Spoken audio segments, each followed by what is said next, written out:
So what is well-being? What are we talking about here? What is science? Going right into it. Okay. Okay. What is well-being? Well, I want to talk a bit about the science, how it emerged, this whole science of well-being, and what we are calling positive psychology. For decades, we've really focused on ill-being. And in part, it was because psychology, which really began doing scientific research, particularly after World War II, became really focused on these veterans returning, focusing on how do we help depression, post-traumatic stress disorder, and other types of disease, mental health problems. And around the turn of this century, in about 2000, Marty Seligman, who'd been studying depression, also studies optimism, and Mike Csikszentmihalyi did an address at the American Psychological Association about positive psychology, and talked about that we focused for so many years really trying to understand how to reduce ill-being, but so little had been done about promoting well-being. And when we talk about well-being, it isn't just the absence of mental illness. For many decades, I will say, and even work in my own work earlier on, if you did a questionnaire actually about well-being, it was about you were just lower on an anxiety or depression measure. Whereas now, well-being includes things like joy, happiness, other types of ideas related to human flourishing. So it really is important to think about well-being isn't just about reduction of illness, but really about promotion of these positive emotions. And it's probably a good time to be, just in terms of the world, to be looking at how to promote well-being. Yes, I mean, there's lots of things that are happening right now. Actually, again, the Google thing. Google really works well for finding things anyway. So I don't know if anybody's discovered that yet. And so good concept. It is. It's good. But so, for example, they're finding that things like loneliness is becoming an epidemic across. And in fact, in the UK, there's a minister of loneliness now. Oh, really?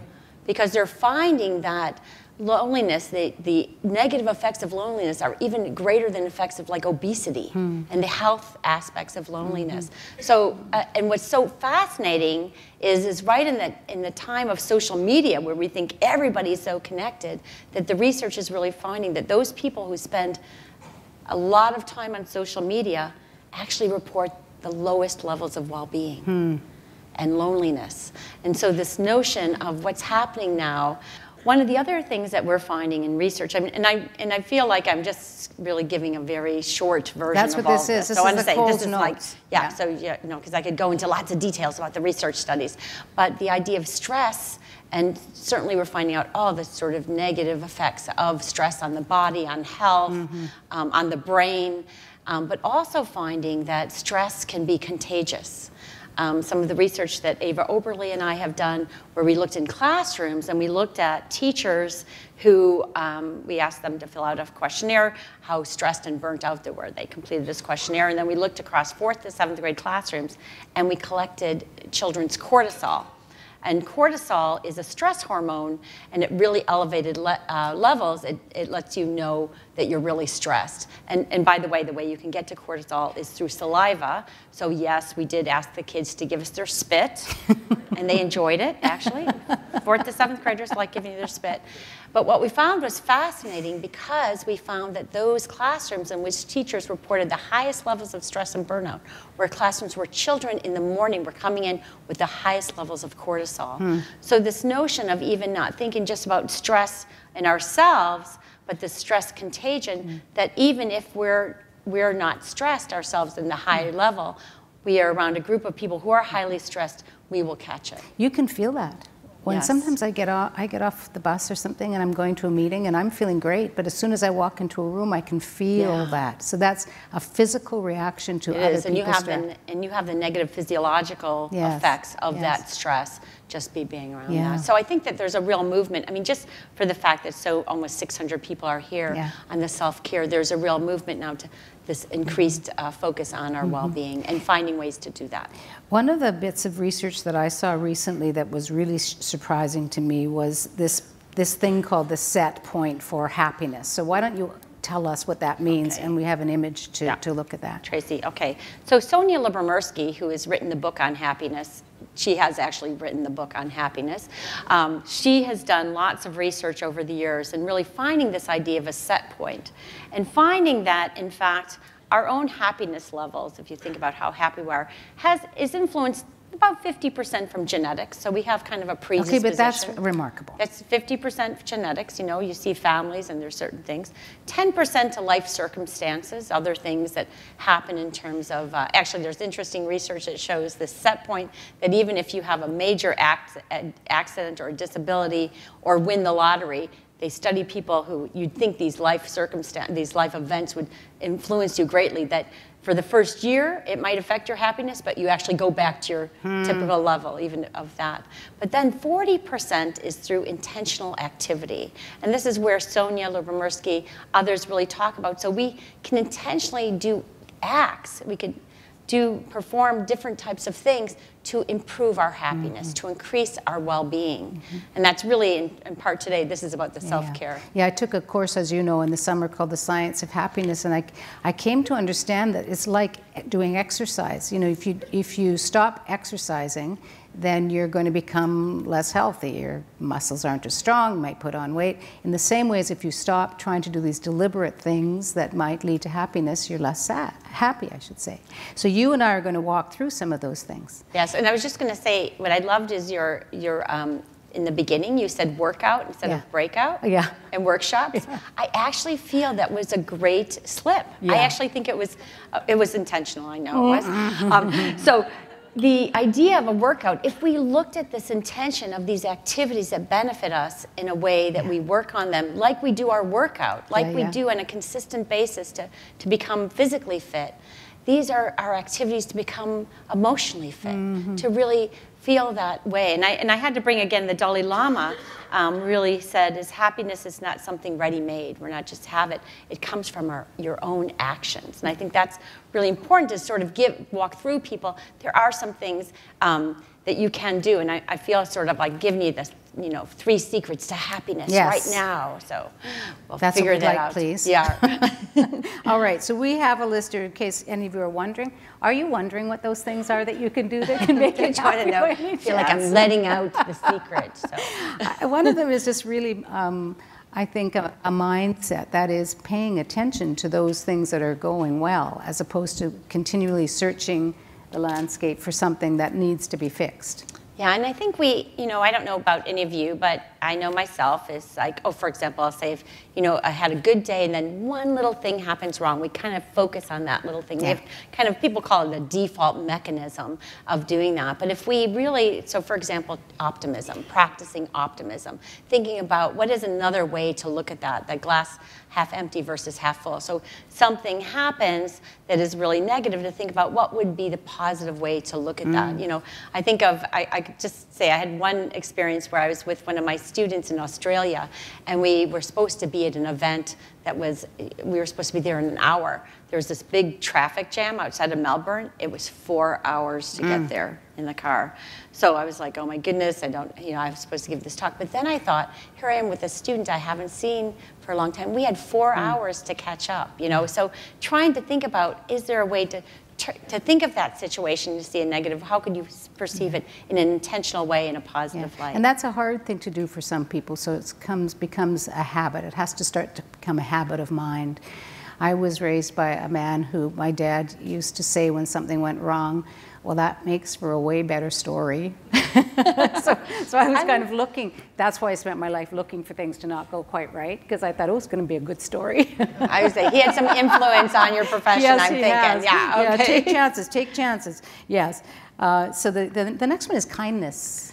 Yeah, kindness we're being kind to somebody else. Yes, and I think, it's interesting on this self-care notion, because it does feel somewhat selfish. And I loved Linda being able to bring up that idea from Parker Palmer, that it is about that intention. And sometimes we think about when we do these things for ourselves, it's just for us, but there are ways that we can do this by connecting to others. And what we know, for example, is kindness, certainly. There's been lots of research now on kindness interventions. I've done some of them with children, actually with Sonia Lyubomirsky. There's certainly research on adults. And there's a couple of things that I want to say about kindness. So we know acts of kindness boost our health, our well-being. We're finding that when we perform acts of kindness, there actually, some people argue that there are more benefits to us. I'm sorry about the microphone. More benefits to us than the person that's receiving the kindness. And there's been interventions that have been getting people to do acts of kindness. Now, one interesting one, and it's a bright light there, but I'm going to give you half. Are going to do the kindness. I'm going to give you a kindness intervention to do right now. You didn't know you'd be part of an experiment. And so one group was assigned to do 5 kind acts, small kind acts in one day. So across the area of a week, tomorrow, I'll give you, if you want to do it today, or tomorrow, do 5 small kind acts and keep track of them, what you do. This group, I'm going to say for across the whole week, just 5 kind acts, do 1 each day. They did the research. They looked at happiness and well-being before and after. So 5 across 5 days, 5 all in one day, found that you actually became happier. Your well-being increased when you did 5 small acts in one day. Not so much for you guys. Because what happens is that doing those intentional acts, doing those small things all in one day kind of boosted the effects. Whereas doing them across 5 days, they didn't seem that important. You just did 1 small act a day. So it's very interesting in terms of those acts of kindness. There's also been other research where you actually, at the end of the day, reflect, or the end of the week, reflect on the different kindnesses that you either experienced or that you did, and just write them down. And they're finding that that also boosts your well-being, of just reflecting on what you have received, or things that you've done. What kinds of acts of kindness do they say? Well, you know, it's very small. It might be things like helping out a friend who needed something, you know. It might be well, opening a door. It might be lending something to someone, taking that intention to do a kind act. Again, it's the intention to think about, okay, this is the, you know, and I have to say, mindfulness also comes in here. You have to be present. We've talked about, in order to be kind, you have to notice that that person might need something. And it's the surprises that also happen. People do kind acts. I don't know if anyone's had the experience where you get to Starbucks line and they say, oh, the person in front of you paid for you. Or those small kind acts that you can do. I think it is important to be able to acknowledge your kindness. I've said to people, that was kind. And they said, nah, it was nothing. I just opened the door for that person. There's probably some value in not being braggy about it, but just to acknowledge that, I mean, it seems awkward even saying it, but that was kind. I mean, there's got to be some benefit to that. Yeah, and it's interesting, again, I don't with the adult literature, but certainly with the child literature, when you actually help children to say, you're such a kind person, that helps develop an identity of being a kind person, and then you're more likely then to enact those kind acts. But if we look at compassion, is that the same as kindness? Again, there's lots of debates. No, I know. Okay. Don't do that. Compassion, just make it a short answer. I think compassion, I look at more the distinction between empathy and compassion. Certainly kindness, because kindness could be both a verb and an adjective, you know, those kinds of things. So I think compassion is really seeing someone suffering and then wanting to alleviate that suffering. I always go to empathy, which everyone thinks empathy is really good, which it is. I'm not against empathy at all, just so you know.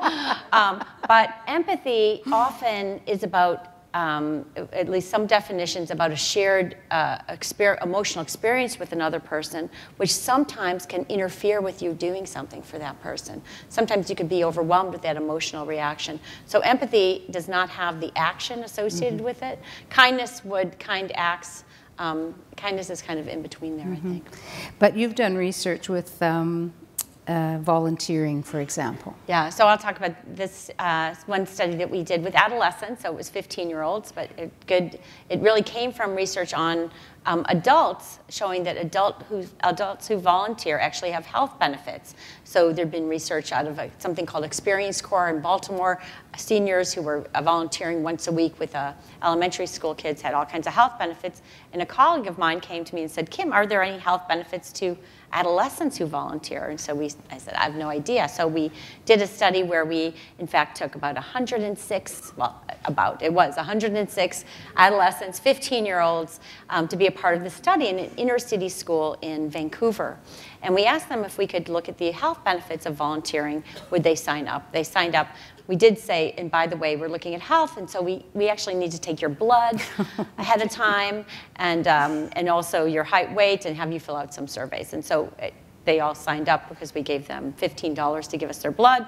So it was, and I'm trying to figure out. So anyway, so to do the experiment, and this time you guys get to be the experimental group. So we took blood, body mass index, took measures of empathy. One half of these 10th graders went one day a week for 10 weeks, an hour and a half after school, to work with the middle. Just 1 day a week? 1 day a week for 10 weeks, an hour and a half, to volunteer with the little kids in the elementary school. So they did after school, like cooking and crafts and sports.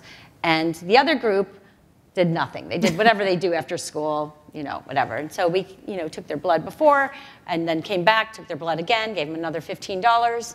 And what was remarkable was, yes, it is fascinating, is that your group, after 10 weeks, an hour and a half a week, had significant reductions in cholesterol, in something called IL-6, which is how your body responds to immune issues, and also increased in empathy had the greatest benefits. Also reduced body mass index for 10 weeks, an hour and a half a week.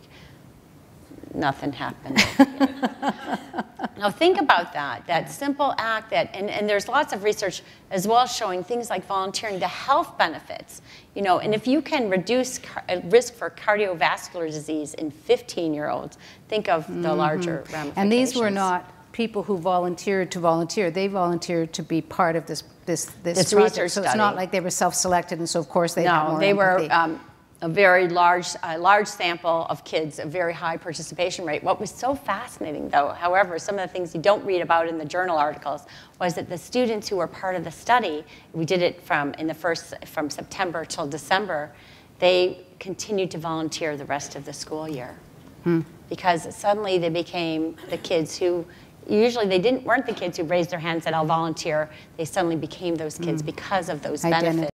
And you would think, as adults, all the adults in the room who are taking care of themselves, there's no reason to believe, as you said, there's research that says that that's good for adults as well. Yes, right? Exactly. The health benefits are certainly. What about gratitude? We hear so much about gratitude. Is it linked to happiness? Gratitude is probably one of the ones I've seen the most recent work on, getting gratitude into the workplace. Lots of research being done on gratitude. Certainly I've done some work there's been lots of work with young kids, but really the work started with adults. And this idea of, some people counting your blessings or things like that, and the idea that you can do gratitude journals. So there has been research on doing gratitude journals. Oh, I just have to bring you into the room. So this is thank you, Tracy, for doing that. This is actually gratitude circle with 4th and 5th graders, I think it is. And does anyone notice that guy in the corner? It was the Dalai Lama's visit to Vancouver in 2016, where he got a chance to participate in some activities that happened here. How many have ever heard of the Mind Up program? This is a gratitude circle from Mind Up, and the children got a chance to do their gratitude with the Dalai Lama. Now, it's very interesting, not many of them really knew who he was. He seemed really nice guy. The adults were all like, wow! The kids are like, oh yeah, he seems very nice, and I can't remember what his gratitude was. I wanted to say something about... Do you remember, Lynn? It was something very simple. No, something. It might have been something like maybe being here with you or something. Them. I think it was being there with them. Yeah. I think so. I think it was being there with them. And but the gratitude is very interesting because there's lots of work on doing gratitude journals, and certainly the benefits of that. Robert Emmons, who's done huge amounts of research in that area, this simple act of just at the end of the day reflecting for what you're grateful, what happened good in your day. But it brings up that same thing, that muscle that you need to practice, that idea of developing that muscle, taking that time of sort of switching from the default of negative, negative, negative to going to the positive. And again, the research is very fascinating because it's not one size fits all. And it's also not about the quantity. So other research that Sonia Lombersky has done was they did gratitude journals and found, again, I'm going to randomly select you. You guys like being part of this experiment here? Got you all going. And so one group were asked to, for 6 weeks, to once a week keep a gratitude journal, and just once a week write down a list of things for which you're grateful. So those guys are there? For that week. Those, you guys, are the gratitude you're the once a week for 6 weeks, okay? Got it? The other group, you were asked to write down 3 things each week. So for 6 weeks, your task, 3 times a week, you write down those things for which you're grateful. Happiness, well-being, all of those kinds of measures before and after. We need that experimental control to figure out. Guess what happened? No, didn't we have some middle one who didn't do anything? No, sorry. You guys are all, no. Oh, no, there wasn't that? No, they didn't have a control group. They just had the one group. This group, guess what? You were doing once a week. You had the task for 6 weeks. You became happier. Your well-being increased. The group that had to do it 3 times a week, no difference at all. Why is that? Wouldn't you think more is better? What happened? Why was it that you increased in your well-being, not so much there? And it could be too much of a good thing. It could become a chore of having to do that. Or if you can't think of something that day, and you're just like, I'm really a loser. My life is bad. I don't have anything today. Exactly. I mean, once a week I can think of something. Yeah, and it's every day. I know. And it's interesting, and I was looking at some of the sort of recommendations about keeping gratitude journals, and it's very interesting. One is to be intentional, and this is one thing I want to emphasize in all of this work. It's the intention to increase your happiness. What does that mean in this case? Well, in this case, you have to say, I want to increase my well-being. Oh, okay. I mean, I'm going to say that all of you are here because you have an intention to develop your well-being. Is that right? Through Sorry, I'm assuming.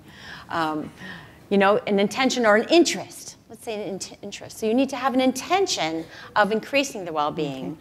You need to also think about, go for depth and not breadth. So if you're keeping a gratitude journal, don't just think about small things, but think about real connections, that you've had more depth of what that gratitude was.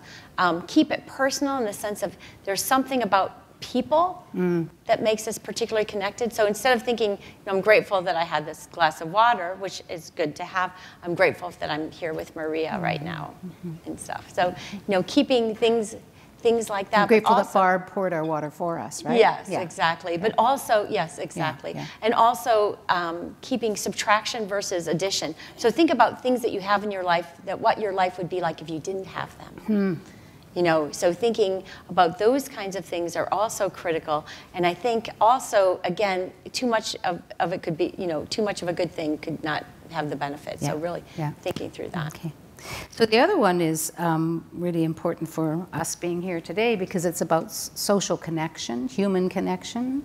Yes, and so, I mean, I won't go on and on, but decades of research really say it's about relationships. At the core of us, we are social animals. We need to be connected. And in fact, going back to that issue about social media, what's so interesting, if you use social media to connect with others, to go meet later face to face, it doesn't have detrimental effects. You know, so the idea of we need to be connected, and it's something about the face-to-face interaction that's critical, and feeling that social support, and even asking people questions. Are there at least 4 people in your life who you could count on? And people who have that social support, I mean, there's a longitudinal study out of Harvard following men for many years, finding that that critical action of led to their well-being is having a spouse that they felt they could count on. That enhanced that was part of their well-being. That was a lot longitudinal, over 75 years. Yes, over 75 years, that George Vaillant study. And so I think that idea about social support, it is about us being connected to others and and you think about Linda's story about the man who said, all I want is for someone to see me. So that connection doesn't have to necessarily be going out for coffee or dinner or going away for a weekend. I mean, I don't know about that, but it seems to me that if somebody just sees me and smiles on the street, I feel good. Yes, exactly. And I think that, but that idea of being connected to others, social support, and I think, you know, I want to go back to the technology issue. because there is, in looking at social media, certainly John Cacioppo, who's done lots of work on loneliness, he's at University of Chicago and has done this work in finding that social media, the people who spend a lot of time on social media and Facebook and things like that, to the loss of actual face-to-face interactions, that's when you have the drops in well-being or the decreased well-being. But if you use social media to connect, that's a positive. Or people who are otherwise isolated and have maybe disabilities or something and use social media, there aren't detrimental effects for them. So there is just something about that face-to-face. And I want to say, something we know now about mirror neurons and being connected and seeing that, even compassion. So there's something that actually happens in your body and your brain when you connect. Exactly. Whereas actually one study looked at Facebook and looked at people, how much they use Facebook and how much they're liking other things. They did a whole study. I'm a major liker. I am too, but supposedly after reading this, I have to tell you, because what happens is sometimes you do too much social comparison, and the drop in well-being might be because you're always comparing. Everybody else has a better life than I do. Yeah. They're doing all these great things. I'm not. I'm such a loser. But no, I mean, I'm thinking, you see all these amazing things. Maybe that should be one of the buttons, right? Oh man, this makes me feel like I'm a loser. Yeah, there you go. Okay, we'll talk to Facebook about we that. should talk to them. Anybody here from Facebook? Anybody here? But again, thinking about that social connection, so in some ways we think that social media is about social connection. But isn't touch also an important part? Yes, so touch. We know that connection. I know, I'm going to come give you a hug. It releases this, I am a big hugger, if anybody knows. And it's the oxytocin release. So this idea of this neuropeptide that is actually used to focus, just oxytocin was just about childbirth and nursing, but we know now it's kind of the love neuropeptide. It's released when you hug others. And in fact, I will tell you, so I have two boys, Griffin and Gray, who are 18 and 21. And so now, you know what I say to them when I need a hug? Oh, I just need a little oxytocin. And they look at me, what, Mom? What? So, but it isn't just humans. Go ahead, Tracy. Yay! So we're bringing That's my little Lucia. She's pretty new to us, so not that we like her much. Where is she now? Is she in your room? She's at home in a crate, just for a while though. Somebody's coming to get her. She was. Oh, sorry. I didn't mean to bring that up. Thank you, Kim. That's the face she has right now. Oh, she's so sad. But talk about oxytocin. There's no question. And there's research now? Research showing that when you pet your dog and you hug your dog, that you are releasing your dog's oxytocin. So that's why your dog is like wagging his tail and all that, wagging her tail. That's great. And you're getting a boost of oxytocin. Yeah, that's for sure. I think that's great. Does anybody have pets here? Does that ring true? Just like, what is that feeling, right? Yeah. Yeah. That's great. All right, so then the last one we're going to talk about is a big one, and Tish is going to talk about it a lot more in a bit, and so is Rick, I think, and that is mindfulness. So let's just touch on that.